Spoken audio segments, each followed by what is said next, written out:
Welcome back to Garage Money Pit. As you can see from this, we're standing at the back end of the 911 and it is time to start working getting this car running again. There's nothing wrong with it per se that stops it from running, but I'll have to replace spark plug cables again. They don't fit that well anyway, so I'll be replacing them with OEM equivalents, just a little bit of additional checking and all that. And this should be ready to fire up again. Now with this car, I kind of violated a cardinal rule of Project Cardin, which is you should be able to drive your project car every year.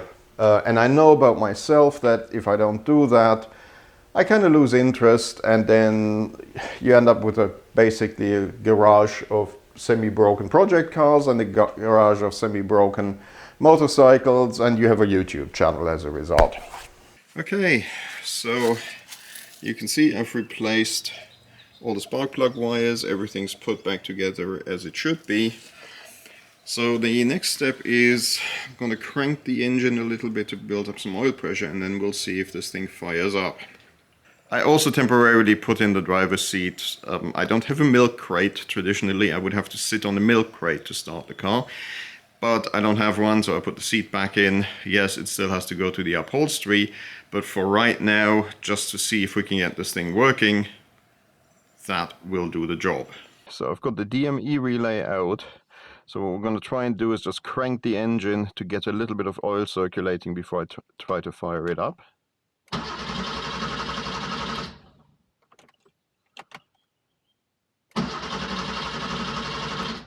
Okay, so oil pressure light's gone out, as you can probably see. Next step, we'll hook up the DME relay, and then we'll see if it fires up. I don't hear any fuel injection noises.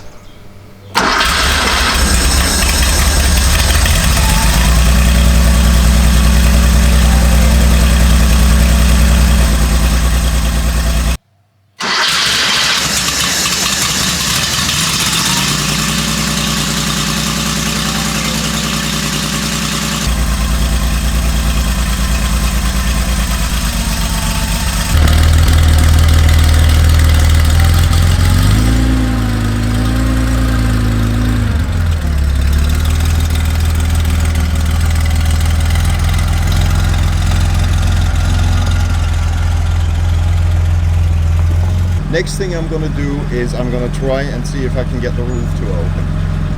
I know we tried it when I bought the car, but we didn't open it all the way because of it being very cold at that time. So let's see if it actually folds all the way.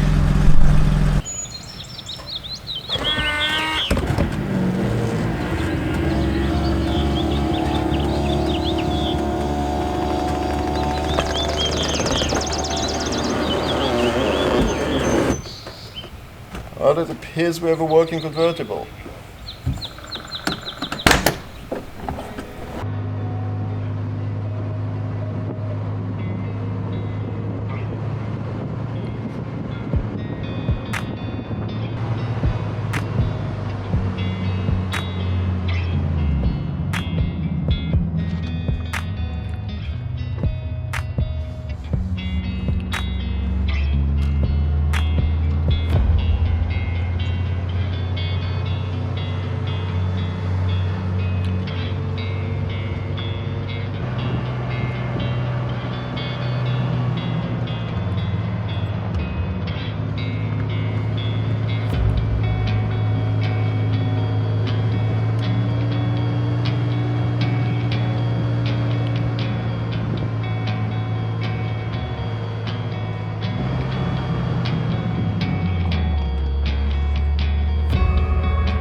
Well, that was a nice surprise, both that the roof worked and that it drove so nicely after being laid up for so long. The next steps really are, I need to do an engine service. It needs valve clearances, it needs fresh engine oil. I need to change the oil in the gearbox. I don't know how old the fluid in there is. I also don't know how old the engine oil is. I believe it's only a few thousand miles old. And I need to change the rear spring plate rubbers. Those are, like so often with these cars, worn. I also don't know if I need to replace the tie rods with turbo tie rods. This one still has the stock ones. Yeah, and once the mechanical stuff is done, I do have to address the interior. I'm trying to do this in semi-parallel. But as I mentioned at the beginning of the video, I'm really trying to get to the point where I can occasionally drive this car. And that might mean I'll postpone the reupholstery of the driver's seat a little bit, maybe until autumn, I don't know yet.